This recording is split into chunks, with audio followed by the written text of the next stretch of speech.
So, this is start of chapter 2. It's a section on graphing. Pretty basic. We're going to start out pretty easy here. It says when you graph points on a number line, you plot a single point. Okay. So if I want to plot x equals 2, I just go right here to 2, put a point. If I want to graph negative 4, go right here, put a point. Now, it's possible to graph these other two examples here. I can graph the fraction 3/4. Okay, it's going to be somewhere about right there. It's hard to graph a decimal or a fraction perfectly, but that's pretty good. That looks like it's about 3/4. So it's closer to 1 than it is to 0. And then negative 1.5. So we're going to go about right there. Now, that's graphing on a number line. Really simple. Just locate the number on the number line, put a dot there. If we take two number lines and put them perpendicular to each other, we get what we call the xy plane or a coordinate plane or the Cartesian plane. Okay? The center of the Cartesian plane, does anybody know what this point at the very center is called? Origin. Very good. Okay, so it's called the origin. Okay? And the graph is divided into 4 separate sections called what?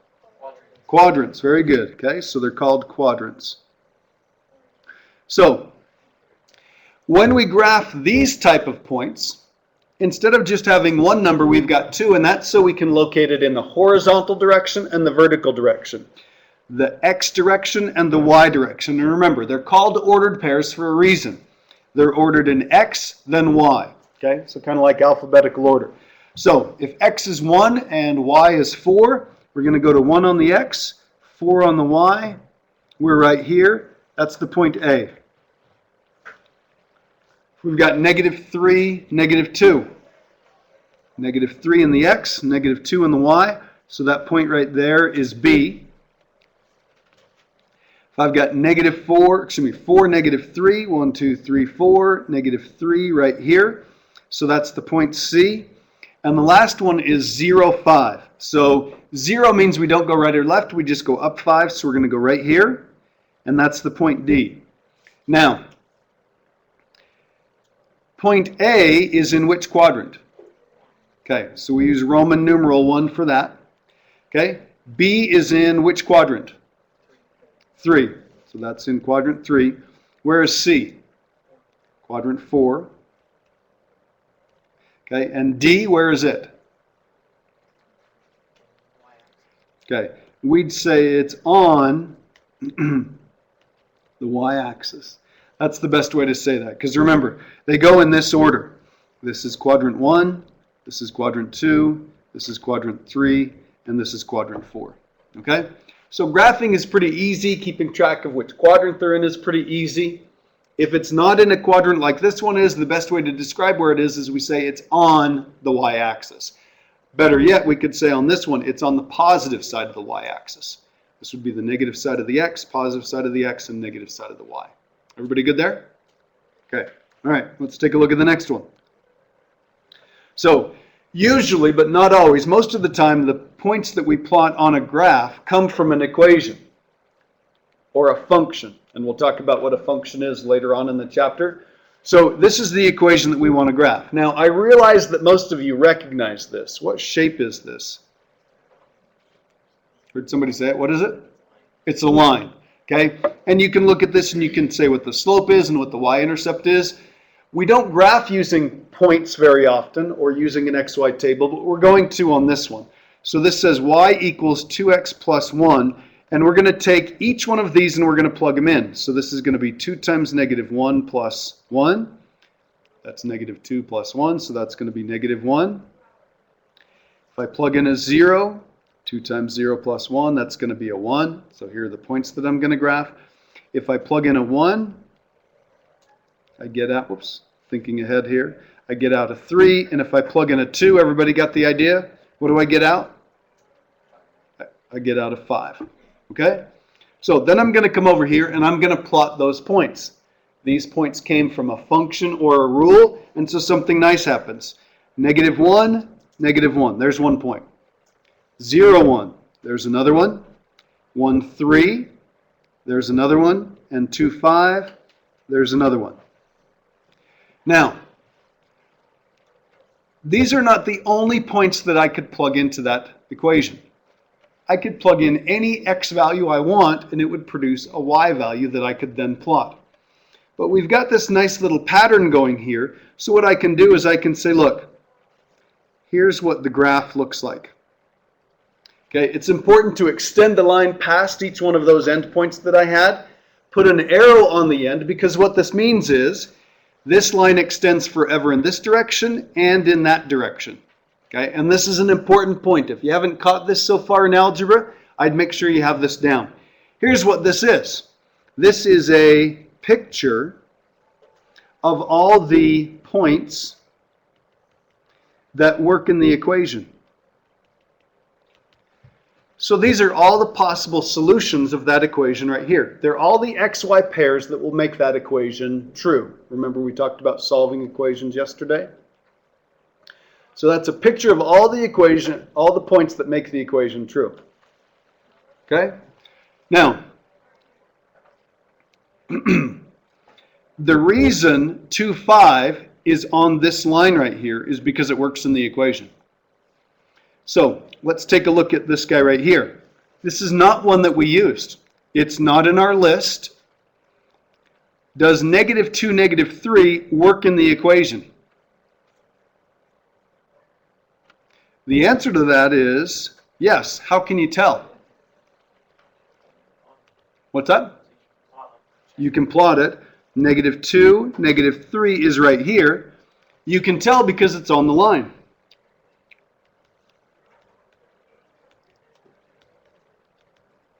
Or more importantly, we don't always get lines when we graph them. It's on the graph.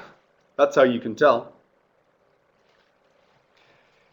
Does 1/2 0 work in the equation? Well, let's take a look.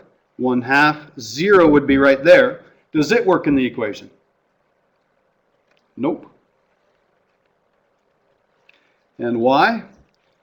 Not on the graph. Okay? So if a point works in the equation, it's going to be on the graph. If it doesn't work in the equation, it's not. Okay? So if it works in the equation, it'll be on the graph. If it's on the graph, it must have worked in the equation. All right, so let's take a look at this right here. That example, okay, is called a linear equation. And why do we call it a linear equation? Because the graph is in the shape of a line. Linear looks like kind of a nasty word, looks kind of ugly, kind of scary. Linear just means line. That's all it means. That's it. Okay? All right. So let's take a look at these next couple. Now again, we're not going to plot many graphs by plotting points. Okay? Usually we'll figure out what general shape they make and then we'll move them around. But in 1010 we start off by plotting a few points. So that's what we're going to do on this one right here. So we want to graph this by plotting points. So here's a general idea. When it says plot points, we're going to make an XY table. Usually, not always, it's a good idea to pick a few negatives and a few positives and 0. Always a good idea to pick 0. So let's do the same thing. -2, -1, 0, 1, and 2. And let's plug those in and let's see what we get. So this literally means take the absolute value of whatever we've plugged in and add 2 to it. So the absolute value of -2 plus 2. What is the absolute value of -2? 2 plus 2 is 4. So there's a point we're going to plot. Plug in a -1. Okay, I won't write this for all of these. Okay, that's going to be 3. Plug in a 0, what would you get? You'd get a 2. Plug in a 1. Absolute value of 1 is 1 plus 2 would be 3. And if you plug in a 2, what are you going to get out? A 4. So let's plot these points. So I have -2, 4, -1, 3, 0, 2, 1, 3, 2, 4. Well, that's a nice little pattern. What shape do we get here? Okay, it's not a parabola on this one. It's actually kind of a V shape. Okay?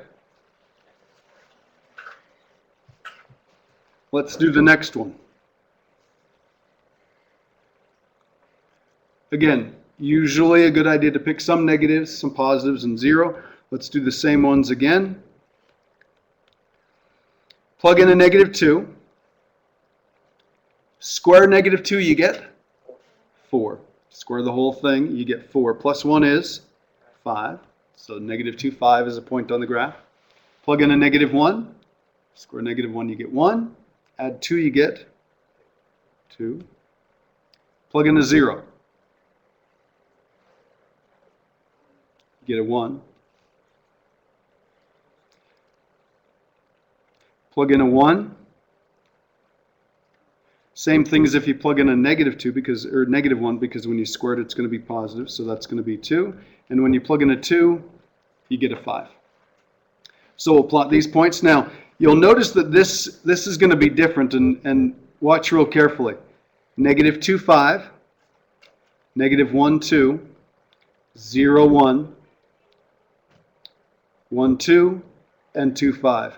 Now, can you see that this couldn't possibly be a straight line from here to here? Because these would be connected by that line, and these would be connected by that line. It's got to be a bit of a curve. Unlike this is a nice linear pattern over here and a nice linear pattern over here. So what shape is this, Zach? Kind of a U shape. It's got a special name. What do we call this? Call this a parabola. Okay, that's what it looks like. Again, extend the endpoints. Show that it extends forever in both directions there. Continues going up on this side and continues going up on that side. Okay, are there any questions? Sure? Sweet. Okay, take a quick look. For 2.1, we're done with it. It's officially assigned today. When is it due? Tomorrow. What time? 10 minutes before class, so at 12:20. If it just says Math Excel, what does that imply you have to do on Math Excel when you get there? Homework, and then do the quiz. Those count as one assignment. You get it done by 12:20 tomorrow. I download the scores. You're all set to go. Okay. Are there any questions? Okay. If there are no questions, then I know there are a couple people that I need to help. There are, I think, 15 computers here. I'll plug this one in.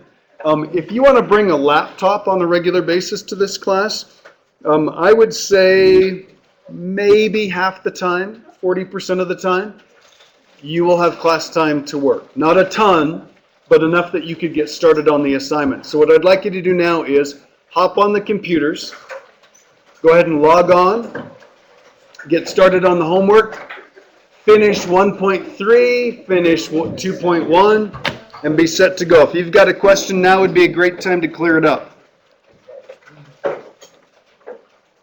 Thanks.